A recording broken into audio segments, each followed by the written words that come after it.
পশ্চিম বর্ধমান জেলার আসানসোল পৌর নিগমের অন্তর্গত 97 নম্বর ওয়ার্ড নাকড়াসোতা ময়দানটি রাতের অন্ধকারে ইস্কো কর্তৃপক্ষ দখল করার চেষ্টা করছে।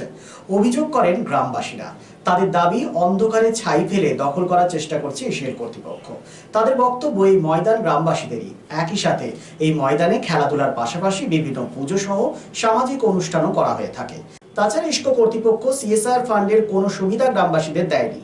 পানীয় জল, কমিউনিটি সেন্টার কিছুই করে দেয়নি গ্রামবাসীদের। স্থানীয় কাউন্সিলর অনুপ মাঝি বিষয়টি নিয়ে জানান, ইস্কো কর্তৃপক্ষ তাদের সাথে কথা বলতে হবে, অন্যথায় পড়ে থাকা ছাই তুলে নিতে হবে। কি বলেছেন তিনি, শোনাবো আপনাদের। সেলাইএসপি বানপুরের সংলগ্ন যে গ্রামগুলো রয়েছে সেখানকার মানুষজন বারবার অভিযোগ করে যে কর্পোরেট সোশ্যাল রেসপন্সিবিলিটি বা সিএসআর প্রকল্পে ইস্কো কর্তৃপক্ষ কোনো প্রকার খরচ করেনি। গোদের উপর বিষ ফোড়ার মতো যেটা ঘটনাটি ঘটেছে সেটা হচ্ছে নাকড়াসোতা অঞ্চলে কয়েক দশক ধরে জন্মলগ্ন থেকে যে ময়দানটি রয়েছে সেই ময়দানটি স্থানীয় মানুষজন খেলাধুলা এবং বিভিন্ন সামাজিক অনুষ্ঠানের জন্য ব্যবহার করে। হঠাৎ করেই ইস্কো কর্তৃপক্ষ সেখানে ছাই ফেলতে শুরু করে এবং নিজেদের দখলে নেওয়ার চেষ্টা করে।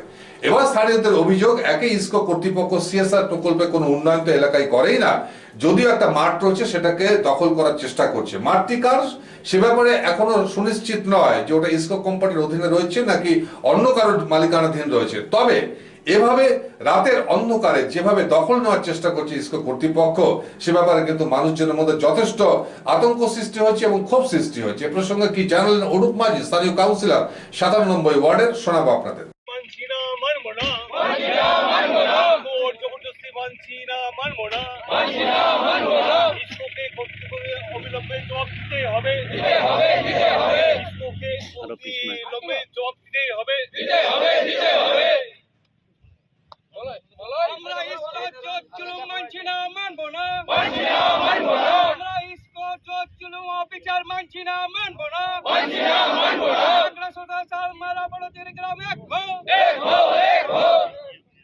যে সারমার স্কুলটা ছিল সেই সারমার স্কুলটা এখানে স্থানান্তরিত করা হয় এবং এই যে মাঠটা দীর্ঘদিন ধরে স্কুলের এবং আমাদের গ্রামের মানুষ, শুধু গ্রামের মানুষ না, আমাদের বড় দিঘারে আছে, আশেপাশের ছোট দিঘারে আছে, সবাই এই মাঠটা ব্যবহার করে।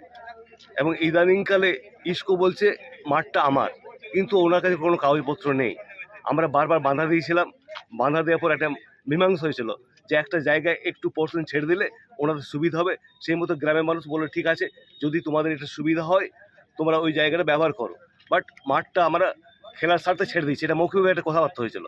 হঠাৎ কাল রাত্রেবেলায় প্রায় 1টার সময় আমাদেরই ছেলে, গ্রামের ছেলে এখানে ডিউটিতে ছিল, তারা দেখেছে যে ইস্কো গেট থেকে 10টা গাড়ি ওরা প্রি প্ল্যান করেছিল, আগের থেকেই ঠিক করেছিল যে এরা এখানে ফেলবো মালটা, কেননা যেভাবে ফেলেছে তাতে বোঝা যাচ্ছে।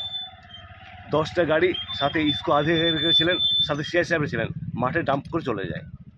তো এটা একটা যেটা করছে একটা গ্রামের প্রতি নির্যাতন, হ্যাঁ, সেটা কোনোভাবেই মানা যায় না। এটা কতদূর আন্দোলনে যাবে সেটা আগামী দিনেই বলবো। তো এখন আপনারা কি চাইছেন? আমরা চাইছি ইস্কো যে ডাস্টটা ফেলেছে ডাস্টটা নিয়ে যাক, আর এটা ইস্কো কর্তৃপক্ষ আসুক, এখানে আসুক। উনি কোন স্পর্ধায় যে এখানে ডাম্পিং করে গেল, এটা আমাদেরকে কথা দেওয়ার পরও মানুষ রাত্রে ঘুমোয়, আসে সময় চোরের মতো এসে এখানে ডাম্পিং করে যাবে, এটা মানা যায়? এক তো গ্রামে যেটা বলেছিল যে কলের ব্যবস্থা, কলের পাইপলাইন ফেলে গেছে কিন্তু কলটা এখন ব্যবস্থা করেনি। হ্যাঁ, কমিউনিটি সেন্টার সেটা ব্যবস্থা করেনি, আর এখানে ডাম্প করে যাবে, এটা গ্রামের মানুষ মানেনি। আগামী দিনে আমরা গেটটা পুরো জাম করে দেবো, এখানে আমার কোনো গাড়ি ছেড়ে চলতে দেবো না। তো ইস্কো কর্তৃপক্ষ আপনাদের সাথে কি এখন কোনো কথাবার্তা বলেছেন? না, এখনো কোনো কথাবার্তা বলিনি। আমাদের জমায়েত হয়েছি গ্রামের মানুষ। আমি তো শুনলাম সকালবেলা, রাত্রে ঘুমিয়ে গেছিলাম, রাত্রে ফোন করেছিল, বুঝতে পারিনি আমি। হ্যাঁ, সকালবেলা খবর পেলাম, খবর পেয়ে এলাম, সবাই জমায়েত হয়েছি আমরা। এটা আজকে যা হবে চরম নিষ্পত্তি হবে আজকে। তো এখনো ইস্কো কর্তৃপক্ষ আপনাদের সাথে এখনো পর্যন্ত কোনো ম্যানেজমেন্ট বা কোনো কেউ আসেনি। আমরা থানায় খবর দিয়েছি, হ্যাঁ, থানা পুলিশ আসুক, আমরা প্রয়োজন পড়লে আমরা গ্রামের স্বার্থে, এবং আপনারা জানেন যে আমরা নাকড়াসোতা মানুষ এখানে থাকি, একমাত্র ডাস্ট ছাড়া অন্য কিছু সম্বল নেই। অথচ ফ্যাসিলিটি বলতে কি, যেহেতু এটা আপনার ইস্কো কর্তৃপক্ষের আন্ডারে, আমরা শুনেছি যে যে গ্রামগুলো আছে 5 কিলোমিটারের মধ্যে যদি থাকে সেগুলো নানা রকম সুযোগ সুবিধা দিয়ে থাকে, কিন্তু নাকড়াসোতা গ্রামকে কি সুযোগ সুবিধা দিয়েছে তারা এসে বলুক। এটা মূলত এই যে মাঠটা দেখছেন না, এই মাঠটাকে ইস্কো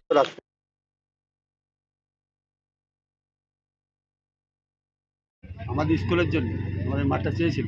যখন এই যে সারমারা স্কুলটা দেখছেন না, এই সারমারা স্কুলটা একটা এগ্রিমেন্ট হয়েছিল, যখন মডার্নাইজেশন হয় তখন সেই সময় আমাদের সাথে একটা এগ্রিমেন্ট হয়।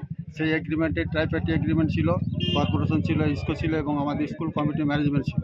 তাতে বলা হয়েছিল যে এই স্কুলটা যখন শিফট হবে একটা মাঠ তৈরি করে দিতে, কিন্তু সেই মাঠ ওরা এখনও পর্যন্ত তৈরি করেনি, মাঠের জায়গাও দেয়নি। যে জায়গা আমরা দিয়েছি ওখানে স্কুলের জন্য সেই জায়গাটা পুরোপুরি এখনও পেপারস দেয়নি, যার ফলে আমাদের এই আন্দোলন দীর্ঘদিন থেকে চলছে। বলেছি আমরা মিটিংয়ের জন্য আমরা বলেছি, ওরা এর আগে আমরা জানিয়েছিলাম একবার ম্যানেজমেন্টকে যে আপনারা মিটিং রাখুন, মিটিং রেখে কী ফয়সালা হয় আপনারা করুন এবং এই মাঠটার জন্য একটা এনওসি দিন। এনওসি যতদিন পর্যন্ত না দিচ্ছে এই মাঠে আমরা কিছুতে হেফাজতি করি। এর আগে স্টুডেন্ট এবং গার্জিয়ানকে নিয়ে আমরা একবার বন্ধ করেছিলাম, বন্ধ করার পরেও ওরা ম্যানেজমেন্ট বলছিল আমরা হায়ার ম্যানেজমেন্টের সাথে আলোচনা করে দেখছি, তারপর বলবো, কিন্তু এখন পর্যন্ত দেয়নি। এবং আমার কাছে সমস্ত সে কিছু কোন অফিসারকে দিয়েছি, তার SMS আছে, সমস্ত পেপারস আছে।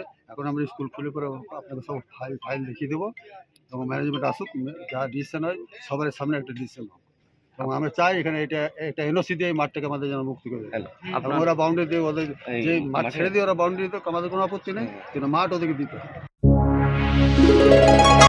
রাজ্য তথা দেশের উন্নত চিকিৎসা পরিষেবা সচল রাখতে প্রশিক্ষিত নার্সদের ভূমিকা ভীষণভাবে গুরুত্বপূর্ণ। এই বাস্তব সত্যকে উপলব্ধি করে 2021 থেকে যাত্রা শুরু করেছে Pramathanath Das academy of nursing. Pramathanath Das academy of nursing offers BSc Nursing for 4 years and JNM for 3 years, recognized by INC and WBNS, affiliated to WBUHS. Prabodhanath Das Academy of Nursing, quality education that transforms lives. Our facilities: student credit card, Swami Vivekananda scholarship, and education loan assistance. After 10+2, to make a bright future your destination. Prabodhanath Das Academy of Nursing, Banpur Riverside Road, Post Office Hirapur, Asansol, Paschim Bardhaman. Phone number 9907088681 7584846 and 94342014449. Furniture World, one-step solution at Nordin Road, opposite Shoni Mondir, GT Road, Asansol. Furniture World আপনি পাবেন all types of branded furniture, রয়েছে quality wooden divan, steel divan, branded dining table, sofa set, almirah, wardrobe and so many household furniture. Furniture World, the name you can trust with quality, quantity, true value and after sales service. সুতরাং দেরি কেন? আপনার মনের মতো জিনিসটি নিতে আজই আসুন শহর আসানসোলের বৃহত্তম শোরুম 12,000 স্কয়ার ফিটের ফার্নিচার ওয়ার্ল্ডে। Furniture world, GT road, opposite Shani মন্দির, নর্দিন রোড, আসানসোল।